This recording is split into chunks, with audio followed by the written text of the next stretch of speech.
大家好啊！今日同大家去用唔同嘅角度去欣賞港島區嘅風景喎，就係行完空棧道再去埋紅香爐峰睇維港靚景啊！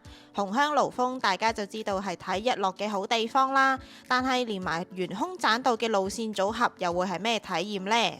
今日呢條路線大約全長5.69公里，由黃泥涌峽出發，行完空棧道再過金督馳馬徑去紅香爐峰。雖然成段路唔算長，不過都有少部分路段係崎嶇嘅。出發之前記得做齊 LSSC 4部曲 ，like 我哋呢條片 ，share 我哋呢條片，仲有 subscribe 我哋個 channel， 隔離個鐘仔都要記得撳埋佢，我哋出片你先會收到通知㗎。咁我哋而家就出發啦！今日嘅出發點都係黃泥涌峽啦，都係可以喺灣仔搭翻6號車去赤柱個方向，記得喺車頭都扣翻啲錢啦。咁我哋上樓喺呢個位之後呢，今次就唔係向黃泥涌水塘嘅方向啦，上到去再講。上到嚟上兩個禮拜去紫羅蘭山呢，就向右邊啦。咁我哋今次就向左邊，油站巴士站就喺下邊。住港島區嘅朋友可能比較熟悉啲啦。嗱，呢度行唔落去有個公廁嘅，咁呢度應該叫雅柏苑。我哋側邊經過，咁個廁所要攞落去，然後上翻嚟。因為呢條路行過幾次啦，雖然我唔係住港島區，咁但係都好相當之悠閒嘅一條路。講翻呢句啦，咁其實係金督馳馬徑嘅一段啦。咁我哋陣間就中間 cut 條小路上翻引水道，然後行一條別名叫做沿空棧道，咁其實只不過係引水道一啲地方，然後再出翻去，再上去紅香爐峰，一個自己上過幾次，而港島嘅朋友相當之熟悉嘅一個山峰。講翻金督馳馬徑啦，咁其實就係以前一個港督，如果冇記錯係金文泰啦，咁當年就係話呢一邊佢哋就我哋騎馬，嗰陣時仲唔係咁多人行山嘅時候，就闢咗呢條徑就叫金督馳馬徑啦。每次嚟到呢個轉彎位咧，除咗個亭之外咧，呢一度就有一個超短嘅 shortcut。咁啱啱兩邊唔知係咪之前冧咗之後行開嘅人，就一路當咗呢條一條 shortcut 啦。頭先個亭就喺呢邊啦，咁我哋就再向呢邊啦。我哋嚟過呢個轉彎路口之前，就喺呢度轉上去，前邊有少少位都可以照相嘅。咁我呢度就上翻大潭郊遊徑啦。咁但係大家如果唔想行小路咧，再行前啲咁就有好多樓梯級，亦都可以上翻大潭郊遊徑嘅。咁如果行慣呢啲咧，咁我會比較中意行呢一類路啦。咁如果唔中意行呢啲嘅，就行翻頭先所講嗰條路啦。上咗5至10分鐘山路到啦，就將翻前邊有欄杆沿住引水道嘅大潭郊遊徑。剛才就下邊上嚟啦，山路經過咗水管，一路沿住引水道嘅大潭郊遊徑前呢一條樓梯上翻嚟噶啦。咁我哋就唔去樓梯，沿住引水道方向繼續去。呢度有少少歷史啦，講黃泥涌峽徑啦，就介紹1941年機槍堡啊，或者地圖啊。頭先所講嘅就係、如果金督馳馬徑底下可以行樓梯咧，就喺呢邊上嚟啦。我哋就沿住呢一邊引水道再繼續去，亦都唔會轉右上噶啦。我哋一路直去平過，俾大家睇睇呢條引水道嘅感覺啦。兩邊有欄杆，咁當然唔係全條都係啦。一陣間出到去某啲位咧，就更加明顯嘅。咁呢邊去到再行完一段，中間少少崎嶇山路，同埋有少少石要用手扶少少嘅，就會一路跟翻引水道嘅。咁去到嗰度就同大家介紹啦。行咗5至10分鐘，嚟到呢度就係渣甸南引水道嘅好似盡頭，然後咧跟住就轉入呢一類嘅山路啦。咁好大條嘅，大家跟住條路一路行就得噶啦。嚟到呢一堆亂石咧，向住嗰個上邊望，雖然有條繩仔咗喺度，唔需要用嗰啲繩啊。講過好多次，啲繩仔喺度唔知走幾耐，唔好依靠佢。出到嚟比較開揚啲嘅景，望住葉高順山啦。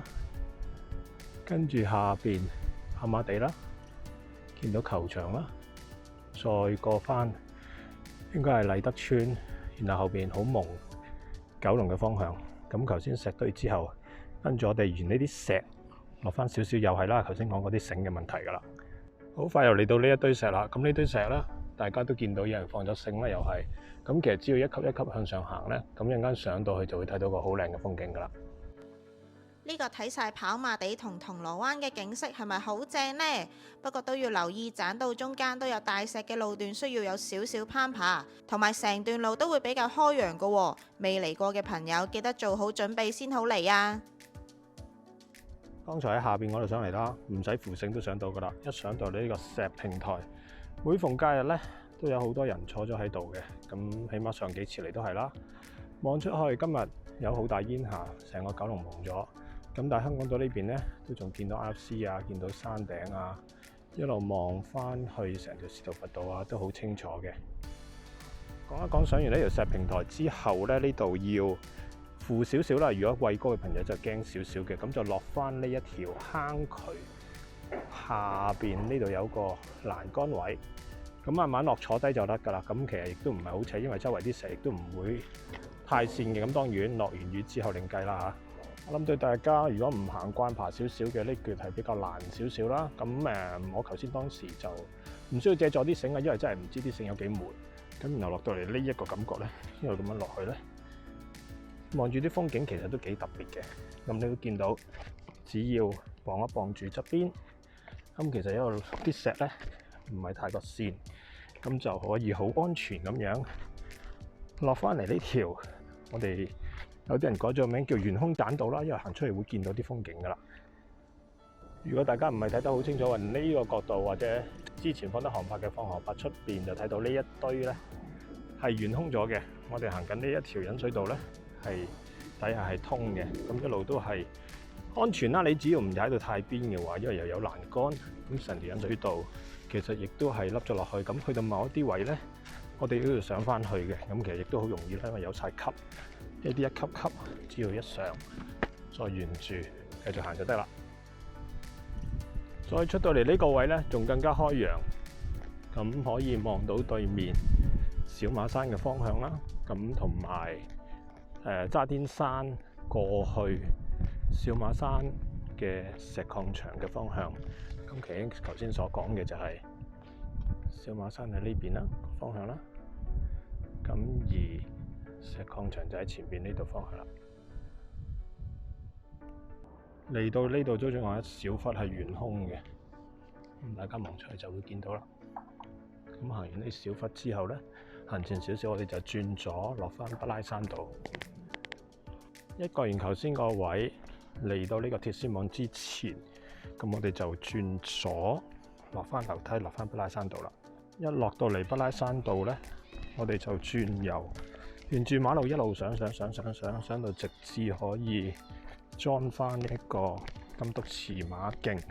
咁呢度啦有車㗎嚇，咁大家記住公路守則啦，就係有行人路行人路，冇行人路就向住交通嚟嘅方向，等佢見到你或者你亦都見到佢啦。射擊場之後就裝翻大個牌寫住金督馳馬徑。沿馬路一路上，跟住會一條小路有個牌指住，好清晰㗎啦。嚟到馬路準備轉右嘅時候，呢度寫得好清楚啦，金督馳馬徑請由此路進。咁就係唔會點樣蕩失路，呢條路相當之容易去導航。每次行到呢橛嘅金督馳馬徑啦，啱啱過渣甸山啦，一路望翻去跑馬地大坑，再向前行，通常都人來人往嘅。咁今日因為平日啦，同埋通翻關之後咧，咁個感覺相當之好。咁一去到呢啲咁嘅開揚位，望翻出成個香港同九龍，每次咧都有一份家嘅感覺啊！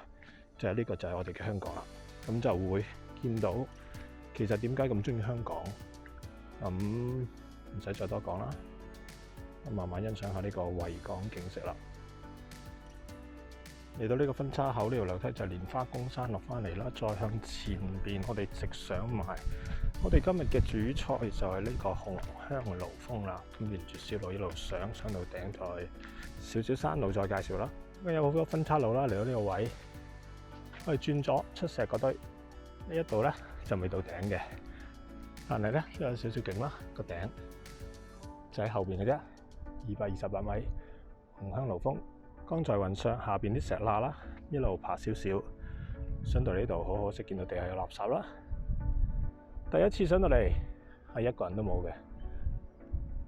咁而家越嚟越多人會運寶馬山道啦，下邊樹人啊，學院嗰度嚟其實好近嘅啫，我諗一陣間上過去20分鐘、15分鐘，咁啊喺度睇維港夜景景色嘅。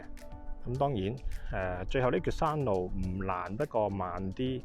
如果想嚟睇夜景嘅，記得帶翻個頭燈，咁同埋當然唔好遺留任何人為嘅嘢，包括垃圾同埋記號啦。咁暫時好好彩嘅，見到呢幾嚿石真係上咁多次嚟，冇一嚿石係冇人嘅，嚿嚿大石都有人，今次係冇人嘅。正如教練所講，行過懸空棧道睇到嘅城市景色，仲有嚟到紅香爐峰睇到嘅維港，正正令我哋感受到呢個就係我哋嘅香港，大自然同城市融為一體嘅面貌，係香港獨有嘅景色。通關之後都多咗好多外國遊客嚟香港遊覽，有外國朋友嚟嘅話，不妨都推介呢個另類山頂俾佢哋嚟打卡影相啊，亦都可以欣賞香港呢個咁靚嘅大自然喎。我哋離開紅香爐峰之後，沿路頭先上嚟嗰條路落翻去啦。其實有好多條路落翻去，另外一邊呢，就會落咗一大幅爬石牆，原來再經啲崎嶇山路落到一條類似大坑渠嘅，就出翻大馬路。咁我哋而家出翻去金屋前馬徑一條最大嗰條路落啦。今日主要目的係遊行嘅啫。出翻嚟呢條路口啦，頭先我哋右邊急督前馬徑嚟落樓梯講咗係蓮花宮山啦，我哋而家向左邊呢度去啦。去到呢有個行人免進嘅牌啦，咁樓梯一出翻去就係馬路嚟噶啦。